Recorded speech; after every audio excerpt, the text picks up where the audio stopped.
மரியாள் தான் பாதத்தில் உட்காந்துருந்தவங்க. நியாயமாக இயேசு பேசுனது மொத்தத்தையும் கேட்டவங்க யாருன்னா மரியாள் தான். அப்போது மார்த்தாளை விட அதிக வசனம் யார் பேசியிருக்கணும்? மரியாள் தான் பேசியிருக்கணும். ஏன்னா இவங்க தான் நிறைய கேட்டிருக்கிறாங்க, அவங்க வேலை பார்த்துக்கிட்டு இருந்தவங்க. ஆனால் இந்த இடத்துல இந்த சம்பவத்தில் நீங்கள் பார்த்தீங்கன்னா மரியாளை விட மார்த்தாள் நல்ல வசனம் பேசுகிறாங்க, நல்ல ஆழமான சத்தியங்களை பேசுகிறாங்க. கடைசி நாளில் அவன் உயிர்த்தெழுவான் என்று நான் விசுவாசிக்கிறேன். எவ்வளோ பேட்ட வார்த்தை பாருங்க. அப்படி இருக்கும்போது மார்த்தாளுடைய ஜெபத்திற்கு பதில் கிடைக்கவில்லை. ஆனால் மரியாள் ஒன்றும் பேசவில்லை. அதான் ஒரே ஒரு பிரேயர் தான். நீங்கள் இருந்திருப்பீங்கன்னா ஆண்டவரே அவன் மறிச்சிருக்க மாட்டான். அப்போது ஏன் மரியாளுடைய பிரேயருக்கு பதில் கிடைச்சிச்சு? இந்த இடத்துல நல்லா கவனிச்சு பார்த்தீங்கன்னா மார்த்தாளுக்கும் அந்த பிரேயர் இருக்குது. ஆனால் மார்த்தாளுடைய பிரேயர் எப்படிப்பட்டதுன்னா அது ஒரு இன்ஃபர்மேஷன் மாதிரி தான். அந்த பிரேயரில் டெப்த் இல்லை.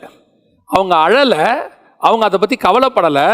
ஆனால் அவங்க கவலை இருக்குது, நீங்கள் தப்பாக புரிஞ்சிடக்கூடாது. கவலை இருக்குது, ஆனால் அவங்க அதுலேருந்து தேறி வந்துட்டாங்க. ஒரு ப்ரேயர் ரெக்வஸ்ட் இருந்துச்சு. நீங்கள் இருந்திருந்தீங்கன்னா அவன் செத்துருக்க மாட்டான் ஆண்டவரே, இப்போ செத்துட்டான், சரி பரவாயில்ல, இவங்க அடுத்த ஸ்டேஜுக்கு வந்துட்டாங்க.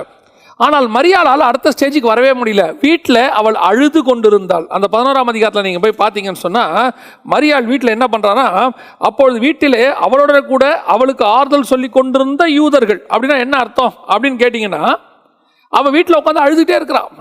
லாசருடைய மரணத்திலிருந்து அவள் இன்னும் வெளியே வரலை. இந்த இடத்திலிருந்து தான் அந்த பிரேயர் வருது.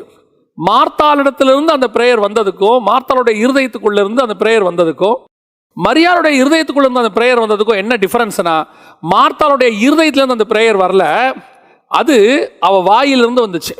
நீங்கள் இருந்திருப்பீங்கன்னா அவன் செத்துருக்க மாட்டான் ஆண்டவரே, பரவாயில்ல, நவ் ஐம் ஓகே, நான் தேறிட்டேன், நான் உயிர்த்தெழுத நாள்லேருந்து அதை நான் பெற்றுக்கொள்கிறேன், பரவாயில்லங்கிற இடத்துக்கு அவங்க அடுத்த ஸ்டேஜுக்கு வந்துட்டாங்க. ஆறுதல் அடைந்து விட்டார்கள்னு சொல்லலாம்.